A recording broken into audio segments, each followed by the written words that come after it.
بینرین هجا ل هر دفعه هنجار کدن به خیر هاتنه پروگرام کرد کانکشن جدنگ امریکا ل واشنطن اسیروان خجومه و من محتبر شروانی ممکاتتان بخیر با یکسر بسینه سر بابتکان ئەمڕۆ هەینی لە دانیشتنێکی ئەنجومەنی یاسایشی نەتەوەی گردوەکان باسی توندوتیژی بەدژی کۆمەلگای کەمایەتی ئاینزا لە ڕۆژهەڵاتی ناوڕاستکرا و هەروەها سرنج لەسەر عێراق و ئێزیدیەکان بوو بەڵام دەپێشدا بە دەنگ و باسی تر دەست پێ دەکەین. دۆزگرن ئەڵمان ڕاگەهاندن کۆ ئاژۆڤانێ فرۆکەیە جێرمن وینگز کۆ لە چیای ئاڵپیە فرانسای تەوی 105 ڕەویان هاتە خوارێ بەلگەی نەخۆشیێژە کامپانیا خۆ بەشارت بوو پشتی لێگەرینە لە دوو مالن ئەندریا سلوپێت یە 27 ساڵی هەنێک نویس هاتن دیتن کۆ دیار دەکەن ئەو نەخۆش بوو دۆزگران دە داخوانیەکێ دەگوت کۆ بەلگەیەن بژیشکی ئەشکەرە دەکەن کۆ نەخۆشیەک بێلوبێت ڕەهەبوو داخوانیە دیار نەکرد ئەو نەخۆشی چ بوو دۆزگرێ فرانسی برایس ڕۆبن ڕاگەهاند کۆ لوپێت خستنە فرۆکەیە پلان کردبوو. هێرش ئاسمانیەکان بە ڕێبەرایەتی عەرەبستانی سعودی بۆ دووهەم ڕۆژ بۆ سەر ئامانجەکانی سەرهەڵداوان لە یەمەن بەردەوامن ئەمەش بەشێکە لە هەوڵەکانی هەرێمی بە ڕێبەرایەتی عەرەبستانی سعودی بۆ لەسەر کاردەرکردنی گروپی شیعەی حوسی کە دەسەڵاتی زۆربەی وڵاتی دەدەستدایە. بەپێی کاربەدەستان و گەواهیدەران فرۆکەی هاوپەیمانان بنکەکانی لەشکری و ئامانجەکانی تری سەرهەڵداوانیان لە ناو و لە دەوروبەری سەنعای پایتەخت بە خەستی بۆمباران کرد. کاربەدەستانی سعودی دەڵێن یەکەم خۆناغی شاڵاوی بۆمبارانکردنەکان سەرکەوتوو بوو. دواتر لەم بەرنامەیە زیاتر باسی شەڕی یەمەن دەکەین. پۆلیسên Pakistanê dibêjin di encama teqînekê de li barjarê Karaçî 2 kes hatin kuştin û bikêmî 13 kesên din birîndar bûn. Karbidest dibêjin teqîna roja îniyê sibehê ji ber bombeyekê li ser motosaykilekî hatibû danîn derkete holê. Polîs dibêjin bombe hate teqandin lê dema ku otobaseke polîsan lê ber motosaykil re derbas bû. Piraniya qurbaniyan endamê polîs bûn. Talibanê berpirsiya vê êrişê xiste stûyê xwe. Ji aliyekî din ve Serokvezîr Newaz Şerîf got ku kiryarên wisa tirsonek hikûmeta wî di şerê dijî terorê de lawaz nakin. هێرش ئاسمانیەکان بە ڕێبەرایەتی عەرەبستانی سعودی بۆ دووهەم ڕۆژ بۆ سەر ئامانجەکانی سەرهەڵداوان لە یەمەن بەردەوام بوونە و ئەمەش بەشێکە لە هەوڵەکانی هەرێمی بە ڕێبەرایەتی سعودی بۆ لەسەر کاردەرکردنی گروپی شیعەی حوسی کە دەسەڵاتی زۆربەی وڵاتی دەدەستدایە. میدیاکانی عەربستانی سعودیە و گەواهدەران دەڵێن فڕۆکە جەنگیەکانی هاوپەیمانان هێرش دەکەنە سەر بنکەکانی لەشکری و ئامانجەکانی تری سەرهەڵداوان لە ناوە و دەوروبەری سەنعای پایتەخت. کاربەرسانی لەشکری سعودی یەکەم هەنگاوی هەڵمەتی بۆردومانەکەیان بە سەرکەوتوانە لە قەڵەمدا بەڵام هۆشداریشیان داوە ڕەنگە هێرشێکی زەمینیش پێویست بێت. قەیرانی یەمەن قەیرانێکی مەترسیدارە نەک تەنها بۆ وڵاتانی هاوکاری کەندا و بەڵکو بۆ هەموو ناوچەکە بەگشتی و هەروەها بۆ کۆمەڵی نێودەوڵەتیش و ئێستا ئەم هەڵمەتە ئاسمانیە چارەسەرێکی نەشتەرگەریانی خێرایە تەنها لە پێناو ڕێگەگرتن لە پێشڕەوی حوسیەکان لەگەڵ نەهێشتنی تواناکانیان بەڵام ئامانجی سەرەکی ئەوەیە هێنانی هەموو لایەنەکانە بۆ سەرمێزی دانوستاندن و دانانی چارەسەرێکی ئەمەنیانە کە هەمویان لەسەری کۆک بن. هاوپەیمانانی دەوڵاتی لە ناویاندا پێنجمیرنشینەکەی کەندا و دەست بەجێ دامەزرا هەوڵ دەدەن شکست بە حوسیەکانی کە ئێران پشتیوانیان لێ دەکات ببەن و حکوومەتی یەمەن دامەزرێننەوە کە لەلایەن کۆمەلگای نێونەتەوەیی دانی پێدانراوە. بەڵام ڕێبەری حوسیەکان عەبدولمەلیک ئەلحوسی دەڵێت سەرهەڵداوان زاڵ دەبن بەسەر ئەم هێرشانەدا. ڕژێمی سعودی ناژیر و گێل و ناڕەوا و سەرکوتکەر و خۆبەزلزان بۆ بەدەستێنانی پشتیوانی ئەمریکا قومارێکە دەیکات هەروەها پشت بەستنی بە هەندی ڕژێمی دیکە کە پارەی داونەتێ بۆ بەدەستێنانی پشتیوانیان ئەوانەی بە هەرزان خۆیان فرۆشت و بەشداریان لە هێرشکردنە سەر وڵاتێک کرد کە بە شەرەفترین و شکۆترین نەتەوەیە لە جیهاندا. لتشارك في عدوان على شعب هو من أنبل وأشرف شعوب العالم. کاربەرستانی حوسیەکان دەڵێن بەهۆی هێرشەکانی ڕۆژی پێنجشەمە بەلایانی کەم 18 کەس کوژراون و 24 کەسیش بریندار بوون. سەرهەڵداوان فشاریان برد تا سەرۆکی یەمەن عەبدولڕەبۆ مەنسوور هادی لە سەرەتای ئەم هەفتەیە لە وڵات هەڵبێت. شوێنەکەی دیار نەبوو تا ڕۆژی پێنجشەمە دەرکەوت لە ڕیازی پایتەختی عەرەبستانی سعودیەیە. هێرۆ زەنگەنە دەنگی ئەمریکا.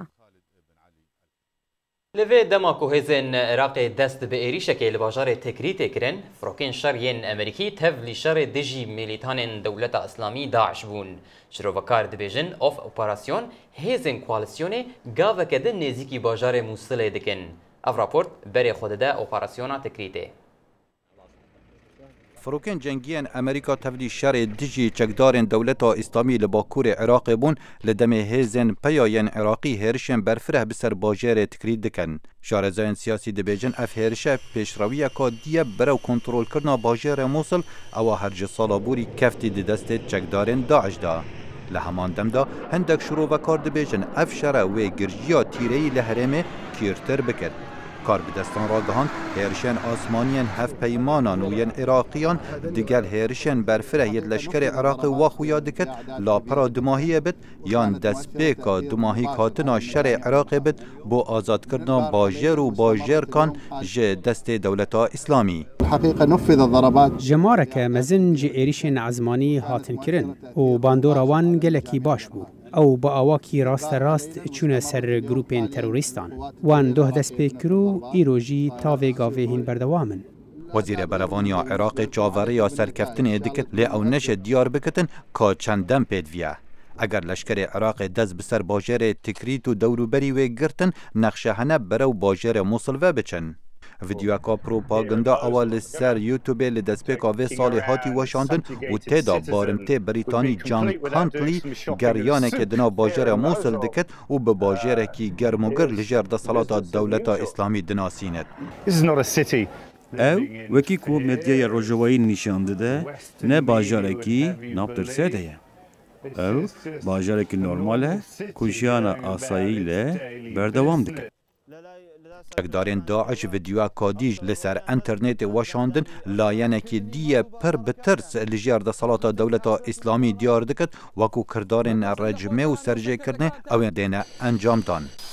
حتی روژا چهارشنبه ولاتن ایگرتین امریکا بریا آلین دی پشتوانی شر تکرید دکرن و راگهاندن در بامزن دجی داعش و دوباره کنترول کرنا باجر موصل بد. لگو روزنامه The New York Times به هزاران چکدارن شیعه بایکوتا شر گرتنا تکرید کرن و هندک جوانا گفن هرش کرنه بسر امریکیان کرن لهر جهه که بینه دیتن. هفدم دیگل وی چنده کار بدستن عراق گوتن نه سربازن وان بشاشتی لهرشن آسمانین امریکا هاتنه کشتن. لواشنطن ریبرین لشکر امریکا دبیجن اپراسیون لگور نقشا دیارکری پریوه چد و تولیبون آوان دشار تکری دال دمه هات پشتی کریان لشکریین چکدارین شیعه بریبریاتیا ایرانی بودم 3 هفتیان هاتی را گرتن. قماندار رابریاتیا ناوندیا امریکا جنرال لوید اوستن لبردم جواتا سیناتورین امریکا و کشان چکدارین شیعه پشت راست دکت. چکدارین شیعه لوی دوره هاتنه و کشاندن. لعالیه که دیواره بری بلند شیعه آیت الله علی سیستانی داخوازا اگرتن دش بکومالا دولت اسلامی کرد او این وقو نارازی بون لسر پشکدار بونا امریکا بایکوتا شر تکرید کرین. لدم امریکی دبیجن بجدار بوناوان لسر داخوازا حکومتا عراق بو. لتولیبونا ولاتین روش آوا و هیا وی پرسه آلوستر بکد و اول گور گوتنا شروع و کار سیاسی هشام قاسم که اف پشتوانیه بو هیزن حکومت عراق و خویا بکد و که پشتوانی بو چکدارن شیعه او بالا دست دویدمی دا برانبر دولت اسلامی یا سنه. ناکوکیان طائفی روشی دجوارتر دکه او تیواتیا گو ترازونیا زلهیزی هر دم دوید ناف حسابی وی دبه. هفسنگیا هزه نبتنه لناوبر آلیان خود جهی دایه لیبلکو هفسنگیا هزه دناوبر یاریکرین سرکین حرم ایران شیعه و عربستان سعودی یا سنیه. جگره بری وزیر دروی مصر عبدالله العشار دبیجد هجماره که زورا سنه جه دست حالداری ایرانیان دناف عراق دا دترسن. This is why there is no coherence among the elements of the Iraqi army. جبرولوژی هفگرتن دناف هیمان ارتش عراق دنینه. پرانیا اندامین وی شیعانه و سنیجی تفلی داعش دبن. گاوا دست بکرین شاشه جبرکو ما پیدوی بکسی که هیه که لعراقی بنیره بی که اف روشا پرچوی بده برچاوان.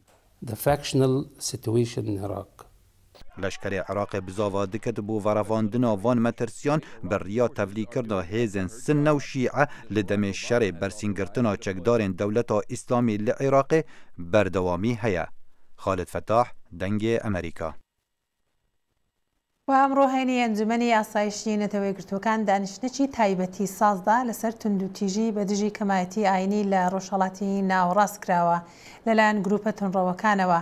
سکرتێری گشتی نەتەوەی گرتوەکان بان کیمون و هەروەها وەزیری دەرەوەی فەڕەنسا لۆران فابیۆس و ڤیان دەخیل ئەندامی ئێزیدی لە پەرلەمانی عێراق لەناو ئەو کەسایەتیانە بوون کە وتاریان لە دانیشتنەکەی ئەمڕۆ پێشکەش کرد. The atrocity crimes in the region demand an urgent response. Divê bersivdanekî demûdest ji tawanên hovaner re hebin û em ev kesên ku tawanên xirab bi dijî mirovahiyê dikin bê ceza nehêlin. Ez her wiha balê dikşînim ku zêdegaviyên di bizavên dijî terorîzmê de ji aliyê ehlaqî ve xeletên û encamên baş dernaxin pêş. Li Iraqê Ofîsa Komîsariya Bilind ya Mafê Mirovan di xebetê xwe ya vekolînê de bi xurtî bawer dike ku rengê Daeş tevkujî tawanên dijî mirovahiyê û tawanên cengî kiribin. Şevirmenda min taybet bo nehêlana tevkujî an ku Genocide Prevention di tebaxa bolî de hêşyarî dabû ku dibe Daeş tawanên jenosîd kiribin. Delîlên berdestên xurt destnîşan dikin ku civakên cûr be cûr yên olî û nijadê li Iraqê bûne qurbaniyên wan zêdegavî û tundutîjiyên hêy. War crimes and other very serious violations and abuses of human rights. And this is especially true for women and girls. أولاً اعتبار ما حصل للإيزيدية بێناسینا تشتێک و بەسەر ئێزیدیان هات وەکی جەنەسایدێ و ستاندنا بریارێکی دوی واریدا بەتایبەت و تشتێ بەسەرێ مەهاتیە لە گۆری هەموو پیڤان و قانون ناونەتەوی وەکی جەنۆسایدێ تێناسین. جماعية ضد الإنسانية. ثانياً فرض الحماية الدولية للأقليات في مناطق سكناهم. دانینا پارستنا ناونەتەوی ji bo kêmaniyan li deverên wan bi taybet ji bo êzîdiyên ku nikarin vegerin cih û warên xwe heta piştî rizgarkirina deverên wan ji destê Daeş. ومن ساندهم على أرض العراق. ثالثاً حث المجتمع الدولي هەندانا civaka navneteweyî da ku bi lez rêxistina Daeş ya terorîst hilîne bi taybet li parêzgeha Mûsil heta ku em karibin bêtir ji 3000 jinên revandî vegerînin ewin ku rastî eşkenceyeke zor ya derûnî û fîzîkî tên. رابعاً دعم وتسليح الجيش العراقي. ئەم هەروەها بانگا پشتگیری و بچەککردنا ئارتێشا عێراقی و پێشمەرگەیان dikin ji bo şerê Daeş û herwiha jinûvavakirina bajarin ku ji ber terorê hatine wêrankirin. وأخيراً إعادة إعمار المدن التي دمرتها يد الإرهاب. Deuxièmement, sur le plan militaire. Tivya siyaseta êgirtinê li Iraqê û handana veguhastina siyasî li Sûriya bête kirin. Wil dawiye derbarê qortalbûnê ji cizakirinê encamderên tawanên şerî dijî mirovaniyê tivya li berdem dadgeha tawanên nefnetewî bêne dadgehkirin. Doivent être jugés par la Cour pénale internationale. گەڕا داوی یا گۆتوبێژên navokiyên Îranê di navbera Amerîka û Îran de dest pê kiriye lêgel 31 Adarê wekû dema gihiştina rêkeftinekê. Şirovekar dibêjin rêberê bilindiyê olî li Îranê Ayetullah Alî Xameneyî xwediyê gotina dawiye ka gelo Îran peymaneke navokî qebûl dike an na. Raporta bê vê babetê bêtir şirove dike. ئاەتوڵڵا خامنەیی کۆنتترۆلی هەموو جمگەکانی دەسەڵاتی لە ئێران لەدەستدایە. ئەو سەرۆکایەتی هێزە چەکدارەکان سیستمی دادوەری رادیۆ و تەلەڤیزیۆنی حکوومەت دەکات. هیچ گومانی تێدانە ڕێبەری باڵا دەسەڵاتی بەدەستە. پاتریک کلاسن بە ڕێبەری توێژینەوە لە ئەنستیتۆی واشنگتن بۆ ڕێبازی ڕۆژهەڵاتی نزیک. ئەو هەرە کەسێکی تاقانەی گرنگ لە کۆماری ئیسلامی ئێراندایە و ئەو کەسەیە کە قسەی کۆتایی سەبارەت بە و توێژەکانی ناوچی دەکات. تا ئێستا خامنەیی پشتیوانی بۆ وتوێژکارانی ئێران نیشان داوە. پیشرفت این کار موافقیم به توافق خوب هم اگر برسد. پشتیوانی لە پێشکەوتنی ئەو کارە دەکەم و ئەگەر ڕێکەوتنیی باش دەستکەوێت پەسەندی دەکەم و باوەڕم وایە خەڵکی ئێرانیش بەرهەڵستی ڕێکەوتنێک ناکەن کە تێیدا ڕێز و سەروەری و بەرژەوەندەکانی وڵات بپارێزێت. شیکەرەوان دەڵێن زۆرینەی ئێرانیەکان پشتیوانی لە ڕێکەوتنی ناوکی دەکەن چونکە گەمارۆکان پشتی ئابووری ئێرانیان شکاندووە. تاهیرە سادقی لە بازاری تاران شتومکی دەکڕی. تا چند سال پیش قبل تحریم خیلی چەند ساڵ لەوە پێش و بەر لە سزاکان بارەکە زۆر باشتر بوو. ئێستا نرخی هەموو کەلوپەلێک 2 بەرابەریانیش 3 بەرابەر بووە. چیکەرەوان دەڵێن ئەمە گوشار دەخاتە سەر خامنەی پەسنی ڕێککەوتنی ناوکی بدات. علی ئەلفونی لێکۆڵەری باڵایە لە بنیادی بەرگری لە دموکراسیەکان. ئێران لە لێواری وەرشکستجیدایە و پێویستی بە پۆڵ هەیە.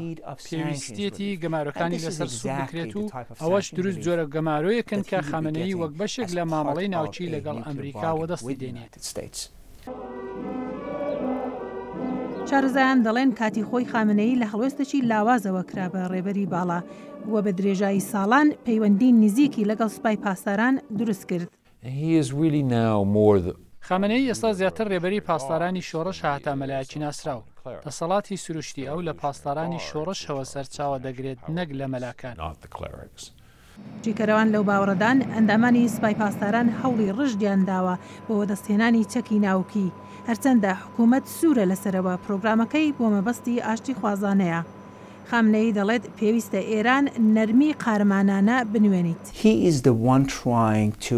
ئەو کەسێکە لە هەوڵدایە بە کۆدەنجی سەبارەت بە پرۆگرامی ناوچی بگات و قسەی کۆتایی دەکات ئەگەر ئەمریکا و کۆماری ئیسلامی داخوا بەرخەریک بن بە ڕێککەوتنێک بگەن یان نا.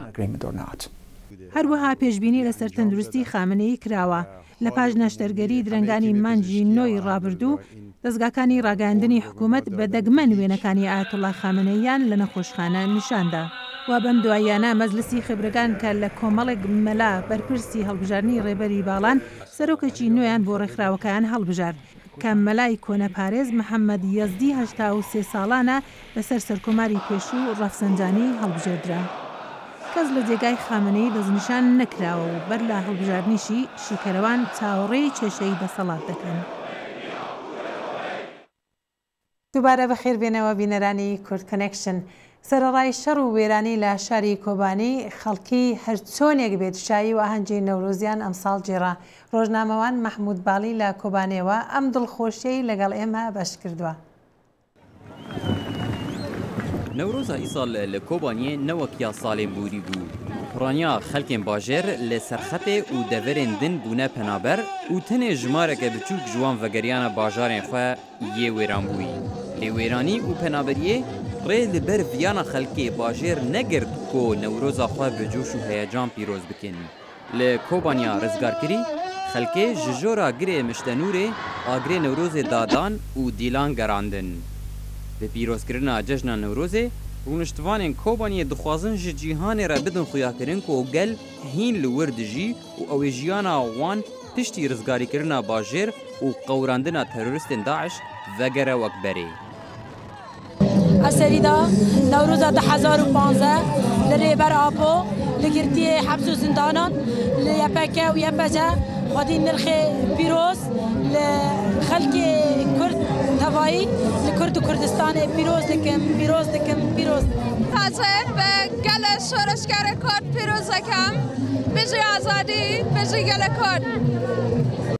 Kevî ketina qurbanî kuştiyan li gelek deverên Rojavayê Kurdistanê xelkê Kobaniyê dibêjin li darxistina Newrozê sembola berxwedanê ye û peyameke ji bo hêzên terorîst û Kurd dê her li ber xwe bidin û ticarî ji dû doza xwe ve nagerin. Berî her tiştî Newroza 2015 li gelê Kurdistan tevahî em pîroz dikin. Sersaxî bû şehîdên Hesekê dixwazin û em dixwazin ku bibêjin yanî mesaja li darxistina Newroza îsal li Kobanê xwe taybetmendiyek xwe hebû. Piştî berxwedana Kobanê piştî ku ew qa serkeftinê ku Kobanê hetî qezenc kirin. Ji xwe gelê me xwest carekê dî mesajê bide komên terorîst, komên terora navnetewiyê ku di şexsê wan de têbicî kirin dixwestin wê mesajê bidin ku ne terora wan û ne jî kiryarên wan e dijî mirovahiyê dikanin gelê me ji ser riya têkoşîna wî bixînin yan jî lawaz bikin.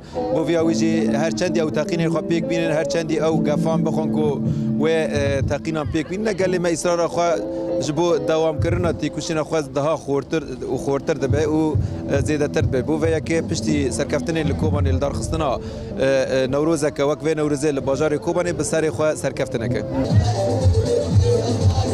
پشتی دەرباسبوونا دوو ماهان لەسەر ڕزگاریکردنا کۆبانێ ڕە نوها خەڵکێ باژێر ئێدی هێوی دەکەن کۆ باژارێ وان ژنووە وەرە ئاواکردن داکۆ خەڵکێ وێ بە تەمامی بەگەرن جوارێ خۆ و ژیانە خۆ بە ئاسایی لێ بدۆمینن.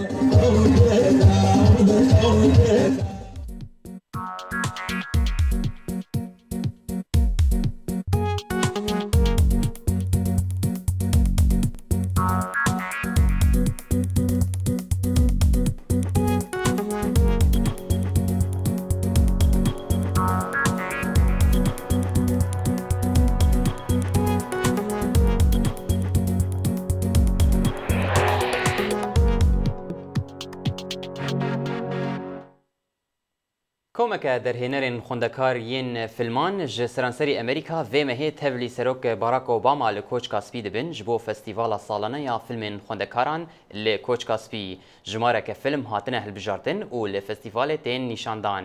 Ev raport berê xwe dide vê festîvalê. Hello everybody and welcome to the second annual White House Film Festival. سەرۆک ئۆباما پێشوازی لە فیلمسازکەرە گەنجەکان کرد ئەوانەی لە بۆنیکی تایبەت بۆ ستایشکردنی فیلمەکانیان بۆ کۆشکی سپی بانکێشکرا بوون.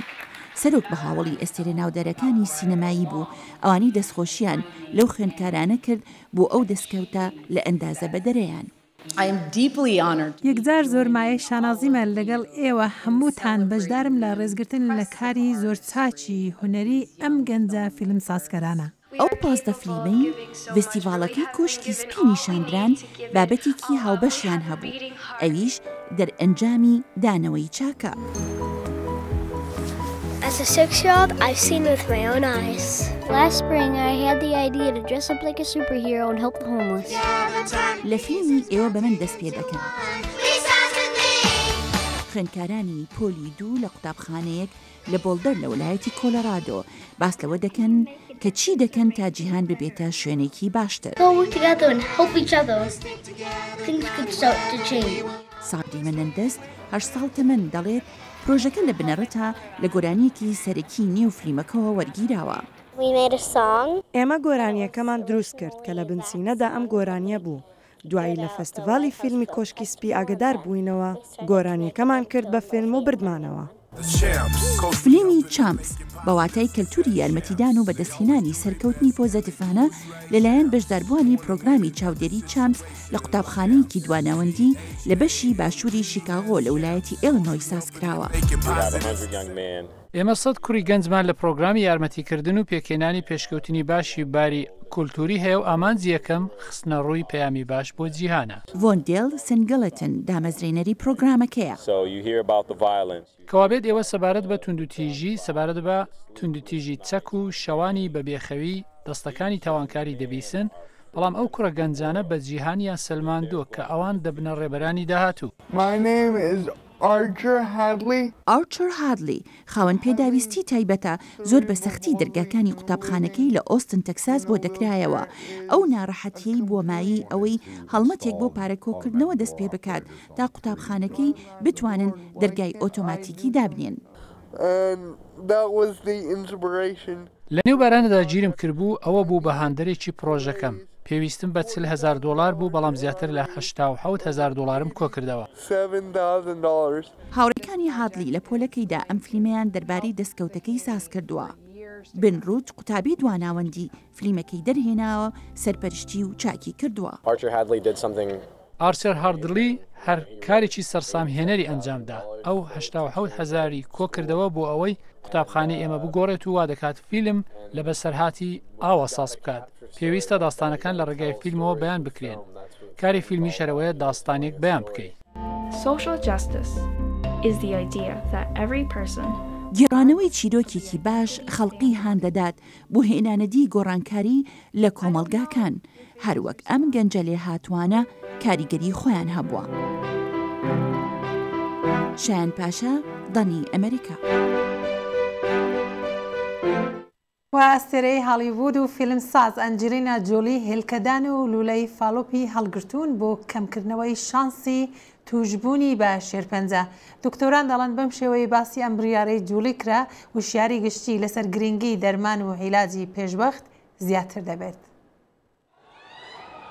ئەنجلینا جۆلی خانمە ئاکتەری ئەمریکایی دووبارە سەلماندیەوە خانمێکی ئازایە 2 ساڵ لەمەوبەر ئەم ئاکتەرە شۆخ و شەنگا جیهانی سەرسڕهێنا کاتێک بڕیاریدا هەردوو مەمکی لە ڕێگەی نەشتەرگەریەوە لا ببرێن هەرچەندە شێرپەنجەی مەمکیشی نەبوو. لەو کاتەدا ئەنجلینا ئەوەی ئاشکرا کرد خانەوادەکەیان مێژووی شێرپەنجەی هەیە و تاقیکردنەوەکانی خوێن ئەوەیان دەرخست بوو کە ئەم ئاکتەرە لەبەر مەترسی گەورەی ئەم نەخۆشیەدایە. ئێستا ئەنجلینای تەمەن 39 ساڵان دەڵێت هەردوو هێلکەدان و بۆری فالوپیان دەرهێناوە دوای ئەوەی تاقیکردنەوەیەکی دیکە دەری خست بوو بە ڕێژەی لە سەدا 50 ئەگەری توشببوونی بە شێرپەنجەی هێلکەدان هەبوو. کارۆل براون پسپۆری لوو لە سنتەری شێرپەنجەی مێمۆریال سلۆن کێترینگ لە نیویۆرک دەڵێت ئەم حاڵەتەی ئەنجلینا واتای ئەوە نییە نەشتەرگەری لەم جۆرە بۆ هەموو خانمێک دەبێت. لە ڕاستیدا ئەو گەرەکێتی ئاماژەی ئەوە بدات کە ئەم جۆرە نەشتەرگەریە بژارەیەکە بۆ ئەو خانمانەی خانەوادەکانیان مێژووی شێرپەنجەیان هەیە و ئەم گۆڕانکاریانیان تێدا ڕوودەدات. هاوکات ئەنجلیناش هەوڵ دەدات زانیاریان پێ بگەێنێت کە چۆن ئەم بڕیارە سەختانەی لە ژیانیدا لەو بارەیەوە داوە. کارۆل براون دەڵێت ئەو خانمانەی جیناتی گۆڕدراویان تێدایە و نەشتەرگەری خۆپاراستن دەکەن ئەوانە بە ڕێژەی لە سەدا 98 شیانی توشببوونیان بە شێرپەنجە نییە. ئامی کرێژ ئەوەی هەردوو مەمکی و منداڵانیان دەرهێناوە دوای ئەوەی دەرکەوت ئەگەری توشببوونی بە شێرپەنجە هەیە لە بڕیارەکەی ئەنجێلەنا تێدەگات. من نەشتەرگەریم بۆ کراوە. گۆڕان بە سەرجەستەمدا هاتووە. بەڵام لە ڕووی دەرونیەوە هەست دەکەم کۆنتترۆلی ژیانم کردووە و زیاتر بڕوان بە خۆمە و مەترسیم نییە. دکتۆر فران وودرد لە بەشی شێرپەنجەی ماکمیلان دەڵێت دەبێت هەموو خانمان لە گرنگی پێشکەنینی پێشوەخت تێبگەن. زۆر گرنگە کە لە یادمان بێت شێرپەنجە لەم ڕۆدا تەنها شتێک نییە کە تووشی بین و بەهۆیەوە گیان لەدەست بدەین بەڵکو نەخۆشیێکی زۆر ئاڵۆزە. هێندێک لە توشبووان لی دەرباز دەبن و بە چاچی دەژین و هێندێکی دیکە دووچاری ململانەی سەخت دەبنەوە و پێویستە هەموو مرۆڤێک بزانێت ئایا چ جۆرە چاودێریی پزیشکی بۆ گونجاوە. ئەمەش لە پێناو کەمکردنەوەی مەترسیەکانی ئەم نەخۆشیەیە. نەشتەرگەریەکەی ئەنجلینا جۆلی واتای دەستپێکردنی وەستانی خولی مانگانەیەتی و گوتێتی کە دەست بە چارەسەری پزیشکی باوەرگرتنی هۆرمۆن دەکات. سمکۆ عەزیز دەنگی ئەمریکا. لە فلۆریدا ژی بەرپرسێن بەخشای حیوانان بەخێرهاتنە چێلیکەکە پلنگان دکن بێتر ئاگاهی دەوێ راپۆرتێدا. کاربدەستن بەخشە حیوانە لەوری یانجی لۆری پارک زوو دەبێژن کو بیبیکا پلنگ هەفتێ مەها سێ ji dayîk bû. Ev baxçe dibêje ku ew bîbîka piling baş xwarinê dixwe û 265 gram li ser giraniya xwe zêde kirine di 10 rojin pêşî de. Ev bîbîk niha dest pê dike cavê xwe veke û dikaribe hêdî birê ve biçe di hefteyên bên de.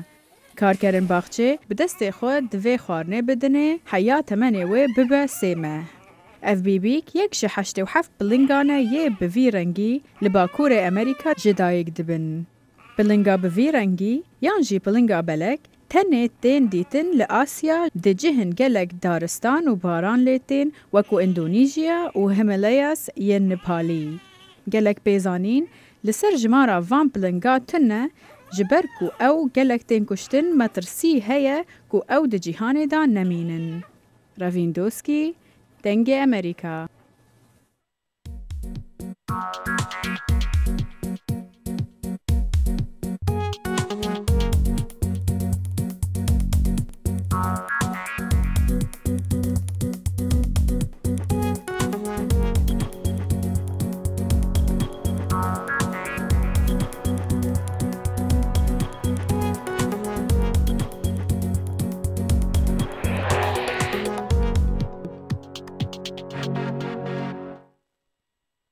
بینەرانی کورد کەنێکشن لێرە داگەشتینە بەرنامەی کورد کەنێکشن لە لای منەوە محتەبەر شێروانی هەرشاد بن. بلێ تەماشەوانین هێژە حتا جارێکدن ببینین خێر و خۆشیەدا هون دکارن لەسەر مالپەرێن بەشێ کوردیە دەنگی ئەمریکا لەسەر vê بەرنامەی تەماشا بکەن. بەڵێ لە بیرنەکان سێشەمەی داهاتوو دەگەڕێنەوە وڵاتان بە کۆڵێک ڕووماڵکردن لە بابەتەکانی گرنگی جیهان و هەرێمەکەی ئێوە لێ دەژین هەرشاد بن.